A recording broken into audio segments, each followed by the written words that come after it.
Hello, friends. Welcome to Conversations with a Wounded Healer. I'm your host, Sarah Bueno. I am a licensed clinical social worker and certified addictions counselor, and also certified Daring Way facilitator. What kind of word is that? And I practice in Chicago, Illinois. My practice is called Head Heart Therapy. Thank you for joining me today. Today's guest is a Brene Brown connection, and I've learned so much from my experience of not only the training that I went through with Brene and her team, but just the connections that I've made to other people, the connections that I've made to myself, and then the clinical understanding that I've developed as a result of all of that work. I really, truly can't thank that community enough. So just want to say that again. So this interview, FYI, was recorded a long time ago. What I'm trying to do is I end up amassing a ton of recordings, and then I find that there's a theme that emerges at some point. And so you'll hear Corey reference winter, even though when this gets released, it's going to be July and it's going to be hot, and you're going to be like, what is happening? Just so you know, I just wanted to give you that little tidbit so you're aware. So today I am interviewing Dr. Corey Martin. And Corey is a Yale-trained family physician driven to change the delivery of healthcare and improve the mental and physical health of our communities. He's the founder of the Bounce Back Project, a practicing private group physician and Bush Fellow, and lead physician in Allina's health response to clinical burnout. He lives in Buffalo, Minnesota with his wife and 3 daughters, and he says he's a recovering perfectionist and an aspiring good enoughist. And Corey, I couldn't agree with you more. I feel the same. So please enjoy my interview with Dr. Corey Martin. Hey, Corey. Welcome to Conversations with a Wounded Healer. How are you? I'm great. How are you? Honestly, I'm crabby today. Well, that's good. I don't know. It's good to be truthful, right? Right? I don't know what's going on, but I worked out this morning and I was like so mad about the workout. And then like just little dumb things that are happening. I'm just like furious about it. Like it's just so dumb. It's funny how we can get into a mood like that every once in a while, right? I know. Especially it's like totally not my style. It's not my speed. I think a lot of it is there's been some chronic stress that I've been dealing with, and I'm just like tired of it. Mm-hmm. You know. Yeah, I get it. But you're good? Yeah, I'm good. It's a good day. You know, it's 10 degrees outside, and ooh, how could it get any better than this? Right? So I guess let's start off by letting the listeners know how we met. So it was this past year's Daring Way Midwest Conference, right? Yes, yep, absolutely. Yeah. And you did a presentation. Remind me, I mean, it was basically just on the work that you're doing, which was awesome. Yeah, so I am the head of a project called the Bounce Back Project here in Buffalo, Minnesota, and we do work around physician and healthcare provider burnout and resilience in our healthcare settings, and then we also do a ton of work of the same type of caliber and ideas within the community in our school systems and just for regular old people in our community as well. Mm-hmm. Regular old people. Yep. So I probably should have asked you to start with who you are and what you do, and then we can kind of piggyback on that from there. Yeah, absolutely. So I'm a family practice doc, and I practice in a smaller community called Buffalo, Minnesota. And so I've been doing that for many years, and over the last 5 or 6 years, really have found myself working in the field of physician and healthcare provider burnout and resilience, and really trying to help myself out of my own burnout, as well as my colleagues and friends and people who take care of my family. Yeah. And now it's all coming back to me. I remember the story that you told about why you started this project. Do you mind sharing that here?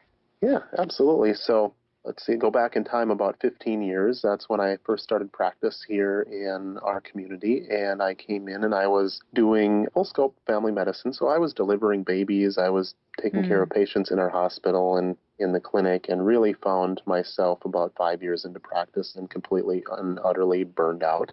And I didn't know it at the time that I was burned out, but what I did know is I was pissed off and frustrated and angry every day when I came to work.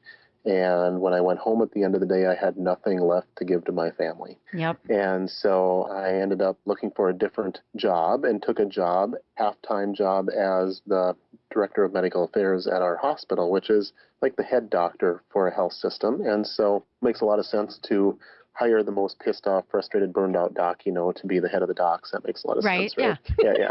But, anyway, Yeah. and Yeah. unfortunately for me, nobody else wanted the job, I guess. I don't know. Uh-huh. And so I took that job about 7 or 8 years ago and started realizing that I was burned out and many of my colleagues were. And so we started doing some work around that and trying to figure out, how do we dig ourselves out of this hole? And how do we make things better? And I think we started doing some really cool, interesting things. And then we had a couple really tragic things happen in our community, one of which was one of my partners and colleagues, who was an obstetrician in our community, left his house one morning and told his wife, I'm going to be back in a couple hours, hugged his daughter, and got on his motorcycle and went out for a ride for his own personal well-being and clear his mind. And that was the day that he got in a motorcycle accident and was killed. And so he never came home that day. And I remember getting the call that evening from my clinic president telling me that Eric had died. And this was one of my good friends, and I just saw him the day before, and he had delivered my twins. And so this was not somebody insignificant in my life or our community. And I think it was one of those moments where it was just a punch in the gut of like, holy crap, like this could happen to any one of us at any time, right? When we leave the parking lot today and go home, it could happen. And so are we living our life the way we should? Do we feel like if today was our last day that we lived it well? And to be honest with you, the answer was hell no. Like, no, we're not. Like, this is ridiculous. We're taking work with us home for 2 extra hours every night or sticking around here doing that. We're the people that we all see when we go out to dinner and sit around a table somewhere like an Applebee's, and all 4 people in the family are on their phone not talking to each other, right? Or we're at home trying to play with our kids, and we've got our phone out trying to follow up on texts and emails and keep up on this, that, and the other. And so it became very obvious to us that we all were thinking we needed to change. And so I would tell you we did, and we did for a short period of time. It's just like, what will happen to me? I'll be like Nostradamus here and predict what's going to happen in January. So I'm going to say something like, I'm pretty sure this year is going to be the year I lose this 40 pounds I need to lose, right? And I'm going to go to the gym. This is going to be the year, even though I've done the same thing for the past 15. This has got to be the year, right? And I go and I do pretty well for the first week. And then if I were true to myself, I'd put something on my calendar on about March 1st that would say something like, hey, dummy, don't forget to cancel your gym membership because you haven't gone for a month, right? Right. And so we did okay for a while, and then we fell back into our old ways. And then we had a second tragedy hit us about 90 days after our first, and that was when one of our other physician colleagues and friends, who is a pediatrician in our community, committed suicide by hanging himself in our hospital chapel.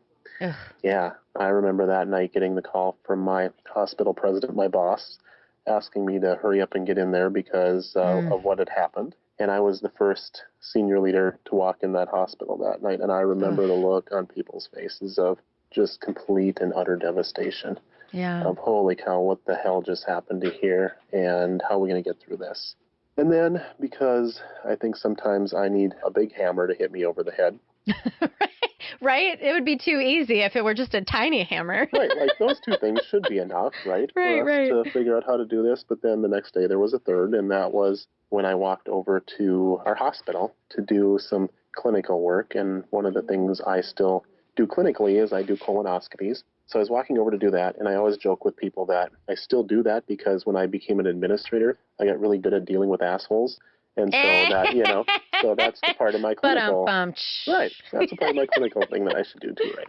Right. And so I walked over there, and as I got on the floor, the medical secretary looks at me, and she goes, oh, Corey, I'm so glad you're here today.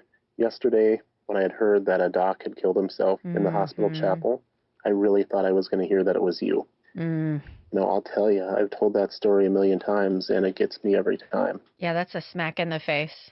Yeah. There's been nothing that's taken me to my knees like that comment. And, unfortunately, that's all too real, that we work around people every day, and it's the culture, at least in healthcare and in many other professions, that wouldn't surprise me if they would take their life. And that's kind of bullshit, right? Right? Like, total bullshit. Why are we okay with that? Like, that is complete bullshit. That's what started me on the journey of the Daring Way and Brené's work and all that stuff. So, yeah. I've actually gotten in some good conversations on the podcast about healthcare and how doctors are trained. And I wish I could remember, I was listening to On Being with Krista Tippett recently, Hmm. and she had a physician on there.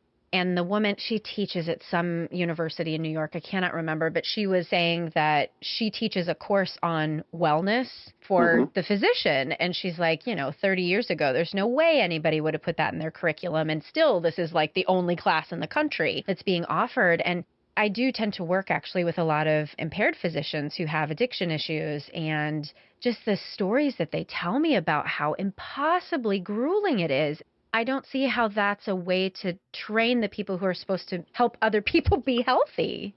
Right? It is a total indoctrination, that's for sure. And Mm-hmm. it's so many of the bad things that we are probably taught in our society along the way is taken and really beaten into you more. The perfectionism, the shame Right. of you're supposed to be perfect, and if you make a mistake, you're a horrible human being. And Mm-hmm. don't ever talk about your feelings. And if you do, you can't Mm-hmm. share them with anybody at work. And so you tend to bottle all this stuff up, and it builds up like a big abscess. And at some point, it's got to explode. Right.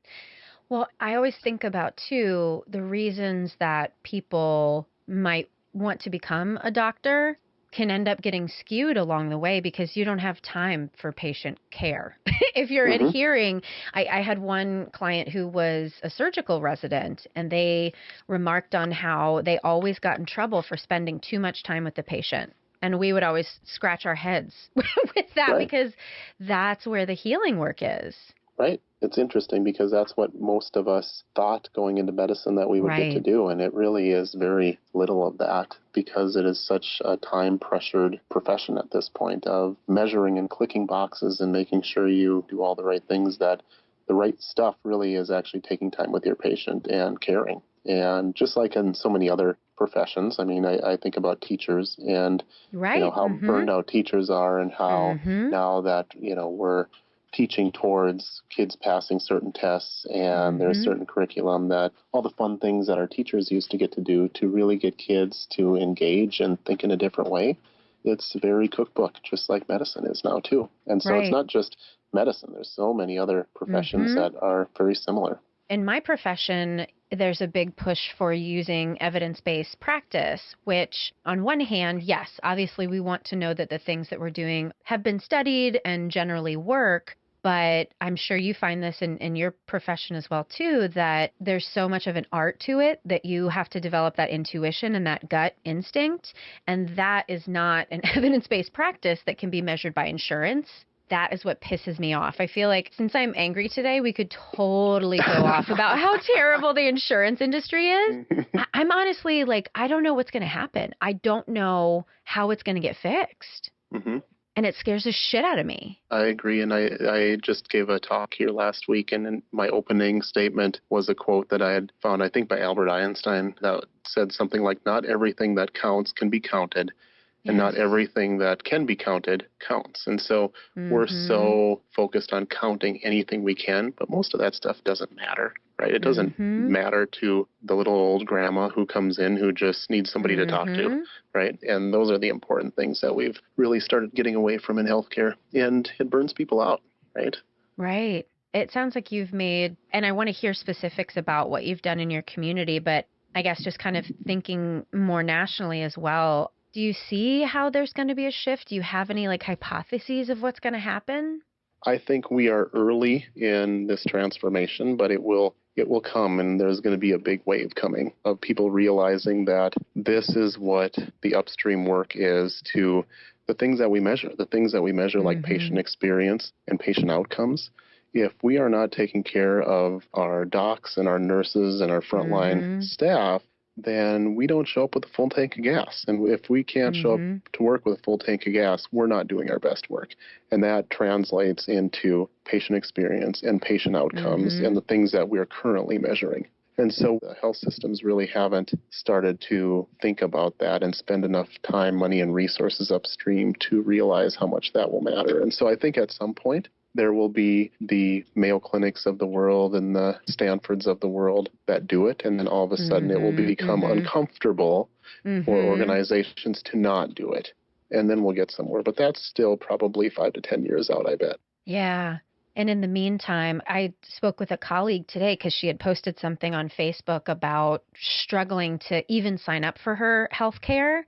And now that middle class white people are struggling to get their health care, I figured that's what's going to start the revolution. Because, of course, many underprivileged people have had problems with health care for a really long time. But now that the middle class can't afford it, now it's going to be a crisis, right? Right. Yeah. I mean, my Mm-hmm. God, my monthly premium is like $1,800 a month for Oh, my my God. family of five of us. Right. And so, Mm-hmm.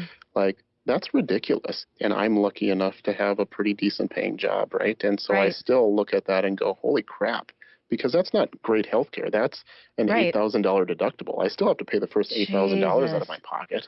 So somebody who's working minimum wage or working kind of a entry level job, how do they make it Mm-hmm. work? They don't. I really don't know. We see a huge gap. I guess they call it the underinsured because we'll get folks who have a really high deductible. And so you're paying me out of pocket 100 and something dollars a session. And you're like, why do I even have health insurance? What's the point of this? And they come to us and say, I can't afford this. And the only other options really, because in a private practice, you have to make a living too. So the only Right. other options are they go to community mental health. And so there's this wide gap that is just, it's maddening. And I want to fucking fix it. No, I know. Oh my God. Good luck, Oh, woman. I know. Well, on the fixing end, I'd really love to hear some details about what you've done in your community and hopes that it can inspire other people to make changes in their own space. Yeah. So our bounce back project that we started, it kind of has two different arms to it. And I'd alluded to the healthcare arm initially. And so that continues to percolate along for us. And we just got done putting on a healthcare conference for 350 healthcare providers here in the Minneapolis area. And so well received, really engaged. Like it is what people are hungry for. Yeah. I speak at a lot of different conferences, and a lot of times the worst time to speak is the last one of the day, right? Because we've all been at a conference, right? You're Oh, getting your yeah. stuff ready. You're like, I want to get out of here. I'm Yep. hungry. I want to get to the airport early, whatever that is, right? And so by the time the last speaker comes around, there's half the people there that were there at the beginning. And at this conference, there were like maybe 5 people out of 350 people that left. And Nice. so, and Wow. they were there to the end. So this They is, were committed. you know, it's speaking to people for something that they want. They're really starting to engage. And so that makes me happy. The other arm that I think is the most fun, interesting part of this is what we get to do with what I call real life, normal human beings. And that's our community work. And so we've really tried to embed this work in our entire community. Buffalo is about 15,000 people in the center of Minnesota. So we've engaged different professions. So I did, for example, some kind of intense deep dives into Brené's work with a group of people who were made up of social services, the business leaders in our community, healthcare providers in the community, and teachers and educators in the community. And so we dove deep into this to give this group of leaders in our community an idea of what this work is and how it could really help them in whatever profession they had. And so that was the start of it. And then it really kind of blossomed and it went into the school district like wildfire. And so we've since then trained many of our high school teachers have gone through the Daring Way program curriculum with me. So then they take that back and they take a little tidbit here and there and they incorporate it into their curriculum. It went into our alternative high school, which is really where it started in our community. And we had one teacher who was so intent on this work and really dug into it. And she incorporated it into her curriculum for the entire semester. And those kids read Daring Greatly. They did projects along the way. Their final project for the year was to write Brené a letter telling her what it meant to them to read this book and what they learned. And when the teacher sent these to me, she said, you know, can you get these to Brené? And sent me an email with all these in with everybody's name taken out. And I started reading these letters and I had to get up and close the door to my office because I was just weeping. Weeping. That's the word that came to me too, I bet. Oh my gosh. And it would be stories like, I didn't realize how much this book would affect me, and I don't think you probably wrote it for teenagers, but I'll tell you that the shame really spoke to me because my mom and I left my dad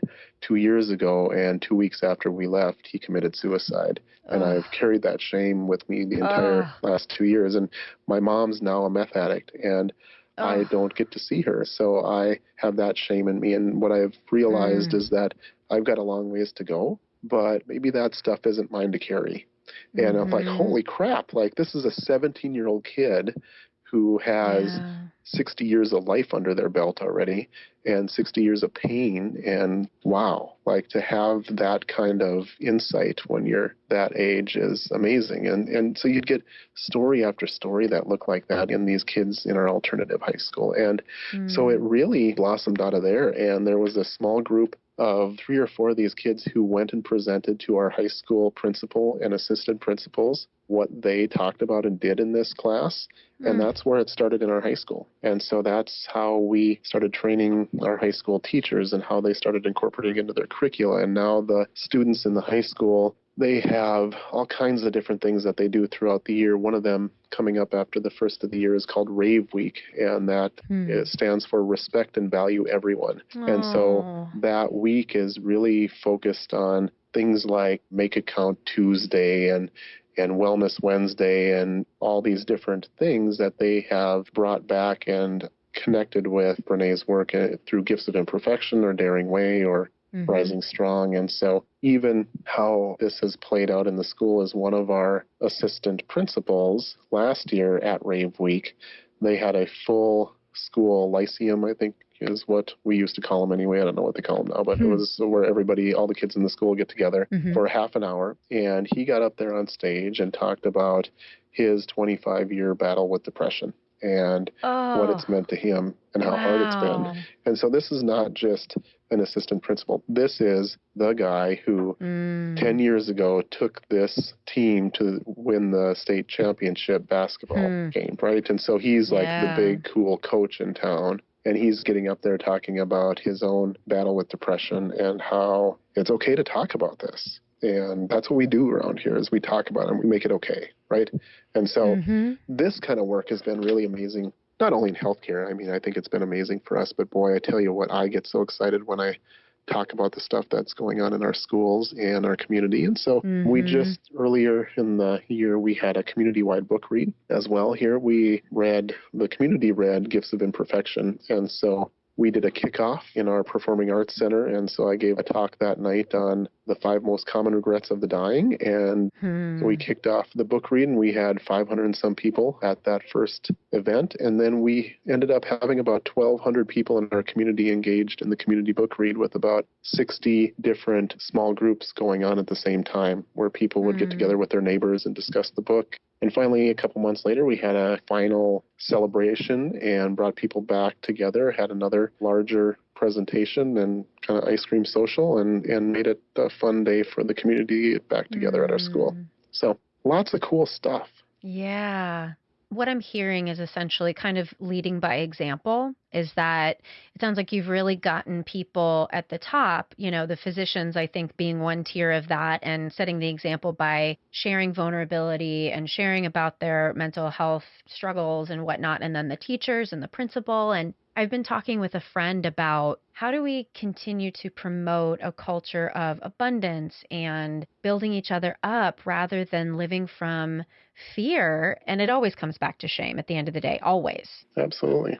You hit it right on the head, is that it's about people who can go out there and model it for others. And when you can get the principal and a doc to do it, and you can get males in the community to do it, that's pretty cool. Yeah. And one of the things with our final event after our book read was over with is I don't know what it's called, but we had people walk from the back of the auditorium all the way up to the front with a card in front of them. And so like one of my friends who's a county commissioner, she walked up there and she's like, Carla Heater, county commissioner is what the white card said in front of her. And then she flipped it over and it said, have always struggled with being enough. We recruited 20 of our leaders in our community that everybody would be like, oh yeah, I know him. He's the chief of police. And I know her. She's the county commissioner, to do that. And again, it was, Yep. how do we lead this stuff by showing people that we're all a little fucked up, right? Right. That's what I always say. Everybody's fucked up. Right, we're all a little fucked up, and some of us actually know it, right? Right. Well, that's the other challenge. And that's something that I would really like to get in and study is denial. What separates the people who do the work from the people who, for whatever reason, have too much fear that gets in the way. Right. This work all comes down to courage, right? It all comes down to courage to be vulnerable, to talk about what's underneath your mask. And sometimes it takes a lot of other people to show you the way before you're even going to stick your toe in the water. Yeah. Well, I feel like this is a really good segue into the healer conversation because, as I'm listening to you talk about all of these things that you're doing, even though this isn't clinical work, what you're doing is healing your community. Do you consider yourself a healer? I do. And I would say that I think if you ask many docs, they would probably say that they consider themselves a healer, right? But I consider that in a much different way. And so I don't do a whole lot of clinical work anymore. And so the way I heal people is actually most of my job is about taking care of people in healthcare so that they can do a better job of taking care of their patients, right? So healing the healer really is what I view my job as, is that how do you get people to realize taking care of themselves is so important so that they can take care of other people. And that's the one thing that most people forget and is really the hardest thing to do. It's really easy to take care of other people. It's really hard to take care of yourself and to put yourself first and not let the story go in your brain of, oh, well, I'm being lazy. I shouldn't do that because somebody else needs it worse than I do. Those societal norms and the things that we tell ourselves are really not true. But that's that tape that goes on in our head. Yeah, I spend a lot of time talking about self-compassion with people because I feel like it's actually such a small piece of the daring way, but I found it more impactful than empathy for people who struggle with chronic shame, right? Because if your voice is the one that you hear most often, that's going to be what's most impactful. And one time when I was running a group and we were talking about it, somebody was like, the golden rule really shouldn't be do unto others as you would do unto yourself. It really should be do unto yourself as you would do unto others. And I was like, mic drop. You're so right. Because it's just so much easier to care for somebody else because they deserve it more than we do. Gosh, I think I saw this when I was at a conference, maybe out in California at Stanford, but it was Kelly McGonigal actually that was talking about it. And I loved how she put together her idea around compassion in general and self-compassion. And she had said that compassion is really made up of 4 different components. So there's giving compassion, there's receiving compassion, there's compassion for others, and witnessing compassion. And how all of those come together to fill your compassion bucket. And so while many of us find self-compassion so hard, she said, well, why not look at the other parts of the compassion bucket and see how we can get better at those? And when we get a little bit better at those, maybe higher water floats all boats. And maybe it makes it easier for us to be more self-compassionate if we say, okay, I'm going to be more present today and witness compassion going on around me. Maybe that's a step I can take today. And then maybe next month I'm going to get better at receiving compassion. Because for the most part, we all suck at that too, right? It's easy to give compassion, but when somebody tries to give it to you, it's hard to receive, like even a compliment, right? Yes. So when we what get I was thinking. I know, like when we get a compliment, the other day I got a haircut and I come into work and somebody goes, oh, you got a haircut, it looks nice, so what's the reflex thing that comes out of my mouth is, well, they had a thing at Great Clips and it was $7.99, so I had to get a haircut. And, like you totally negate it. And so how do we even get better at just saying, you know what, thanks for noticing, I really appreciate that, and then buttoning our lips shut.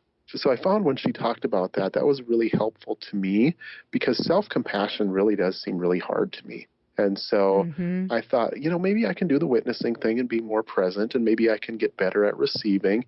And then maybe that is kind of a step into getting better at self-compassion too. And so I found that to be helpful for me as a way just to not look at it and go, oh my God, where the hell do I even start? Right. Well, and I want to piggyback on what you're talking about accepting compliments. And what I've found is that there's a fear of being perceived as full of yourself, right? Yeah, absolutely. And I think that goes, again, kind of back to scarcity and judgment. And It's really funny. Like, that's one of the things I'm trying to do is just accept compliments and like really like take it in and let myself feel it. But it's funny. So my husband will say like, "Oh, you're the best wife ever." And I'll say, "I know." But then he like shoots back at me and is like, "Well, somebody's full of themselves today." But and he and I are obviously like joking about all of this stuff, but why is it bad to say, "I know I'm the best wife ever for you"? Like, there's nothing wrong with that. I am not completely full of myself and have this ego that's going to float away. I'm just letting myself be grateful that my husband is grateful for me. Right. Another way to even frame that is when other people give us compliments and pay us respect and be empathetic and compassionate with us, and we negate that by saying, oh, no, you shouldn't. This is just my job, or this is just the way it is. Mm-hmm. It doesn't make them feel good either, right? And so, right, because you're smacking it away. Right. So if we want to reframe it, like if we're so bad at self-compassion that we can't keep it and take it, then let's just reframe it and say, well, who am I to take that away from them? They're giving me a compliment, and I know that makes them feel good. And so who am I to take that away from them? Right. And so maybe if we have to reframe it, at least initially as that, maybe that's the way we can do it. I don't know. Yeah, that's often something that I tell people, because that was an experience I had with my husband too, where he one time said I looked nice and I was like, oh, bleh, whatever. He literally said, "It really hurts my feelings when you don't accept my compliments." And I was like, touche, friend. Okay, then. Right. Damn it. How does what I say get turned around and used against me, right? I know. I'm the one who's always right. God damn it. Oh, well, let's shift into the wounded healer question. Yeah. How does that term sit with you? I think it's right on in many of the instances, especially in myself and so many of the people around me, is that as I look at going through my training and the things that were done to me to become a physician, there was a lot of wounding that went through that. And then there was a lot of bad habits that were taught. So I've spent the last 5 years of my life trying to unwind that and trying to take myself and realize that I am a wounded healer. And how do I work on that for myself and those around me? Absolutely. And I guess I'm just thinking about young doctors who are in training right now. And if you had any advice for them, what would you say? Well, get out! Like, how could I say that in a nice way? No, I'm just kidding. Get out with your lies! It's interesting because I was just having this conversation a couple days ago with a surgeon friend of mine, and we were talking about how training just needs to change. And then we reflected on when we were there and what we were thinking about. And in reality, when you're in medical school and your residency specialty program trying to learn things, the first and foremost thing in your mind is, oh my God, there's so much stuff to know. How can I know it all? I feel like I don't know anything. I'm such an idiot. Like, I need to be perfect. God, people must know that I'm an imposter, right? Right. And back to shame. Yeah, back to shame again. And so you spend your whole time trying to figure out the medicine aspect of what your hope is to just not kill anybody, right? Right. And so you're so focused on that, and there's so much to learn that the whole idea of taking care of yourself and self-compassion is out the window. Yeah. And first of all, it's really not taught in medical school or residency or in healthcare a whole lot in training. And I think even if it was, I think the mindset that we are at that time, we're just not even open to it. I think back to my training, and I didn't have another physician who would model it for me. I know of no physicians that I trained with that could have modeled taking care of themselves and the importance of time to do that. And so who they brought in was, well, bring in the social worker, bring in the psychologist to tell us, right? And so... And they never listen to us. Right. Which the message was exactly what we wanted to hear, which we should have wanted to hear, but we weren't ready for it. And for some reason, at that point in my life, I would have needed somebody that had an MD behind it to tell it to me, right? Because I would have felt like, well, how could the psychologist or the social worker even know what I'm going through? Right? Yep. Which is total bullshit, but that's the mindset that they're in. And so it's just an interesting conundrum. And as I am working through my own wounded healer stuff and working with so many other wounded healers on this, I say, one of the first things for us to do to dig ourselves out of this is to be the person we needed for somebody else. So that person you needed 20 years ago, how can you be that for somebody else, right? Because that's how we make this different and change and be better. And that's one of the reasons that I teach social work master's level students, because I want them, same thing that you said about medical resident students. There's this thing, you got to learn it all and you have to know everything. And I keep telling them, you're not going to know anything when you graduate, and that's normal. Right. And give yourself a break. Just know that the knowledge is being absorbed. As long as you're doing a fair effort to complete your assignments and read the books and do that sort of thing, you're doing everything you can. Give yourself a break internally and just trust that you're going to become the therapist that you want to be over time. And same with doctors. There's no substitute for clinical experience, and that just takes time. Right. Absolutely. Right on. Thank you. Well, and the other thing that I'm hearing that needs to happen before training can really change is a cultural shift where we shift the values that we're holding most highly. And right now it's success, I feel like, in this country. Oh, absolutely. And that's money and power and success. Right. And that's fucking everything up. That's not what makes us happy. That's what makes people kill themselves. Yeah, absolutely. Yeah. I'm sure that you've heard this or read it, but gosh, I don't know where it came out. I read it peripherally the other day of how the life expectancy in the U.S. for the first time ever has gone down. Oh, shit. Are you serious? Because of elevated numbers of suicides and drug problems. So if we talk about opioids numbing everything and we talk about suicides, well, if you can't numb it, then that's the other option, right? And so the first time ever that the life expectancy went down in the United States was this year because of those two things. And I mean, it's so obvious to you and me that that's such a wake-up call for a cultural shift, but kind of like you talked about earlier, it had to be personal for you in order for you to create that change. And I'm just like always racking my brain to figure out, how do we make this for everybody? Because we know we're all interconnected, and what hurts one person hurts the totality of us. But if you're blind to that and you're in denial and you're not connected with your body and all these things, you're not going to be open to it. Well, it is so true. And unfortunately, I think the fact of the matter is that for it to have a lot of focus on and resources and things put into it, it's some high-profile person who has to go through a lot of trauma and tragedy who can help to push to get things done.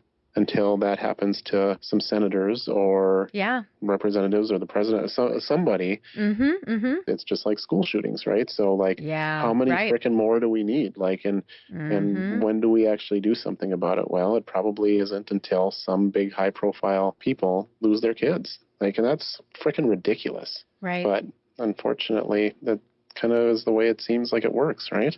Right. God. I know. Oh, well, I'm thinking we should try to end on a happy note. Instead of being like, maybe, school shooting, suicide. Okay, bye. Well, have a great day, everybody. Amazing. But I just hear so much hope from the work that you do. And I find it really difficult in a really big place like Chicago to make the big changes that I want to make. But when I step back and look at, I've created a couple different communities of people who are really loving and caring and supporting for each other. And I think that's the best way we can do it, right? Is to just try to lead by example, to try to walk the walk, and hope that the majority of people will follow at some point and walk their own walk. Yeah, absolutely. If each one of us can save one other person's life, that's a pretty damn cool thing to do in your life, right? And that is probably not that hard to do, right? By living in our values and living consistent with our integrity and trying to just be the person we needed to have in our life 5 years ago or 20 years ago. And that makes a huge difference, right? And so that's the part that we need to remember all the time, is that we make a huge difference every day. And what we do, and when we're consistent in living in our own values and our own integrity and being who we are and throwing out an F-bomb here and there because that's who I am, that allows other people then to swear as much as me. And I think that's really fucking cool, you know? Right. And so that'll probably save somebody's life, I think. I think so too. Cussing helps everyone. They do say that people who cuss tend to generally be smarter as well, so. Right, and more trustworthy. Right. And there was something I just saw on Facebook not too long ago that said your best friend should be somebody who cusses a lot. And so I, of course, posted on mine and said, well, who wants to be friends with me? Who wants to be my BFF? Right. That's amazing. Oh, my goodness. Well, is there anything that we didn't talk about that you want to make sure to share with listeners? No, I think we talked about some really good stuff, and we were a little bit here and there, but boy, the consistent thread is be who you are and stand up for what Yeah. matters and take care of yourself. And when we all do that together, big things can happen, and we can actually change this world. Yeah.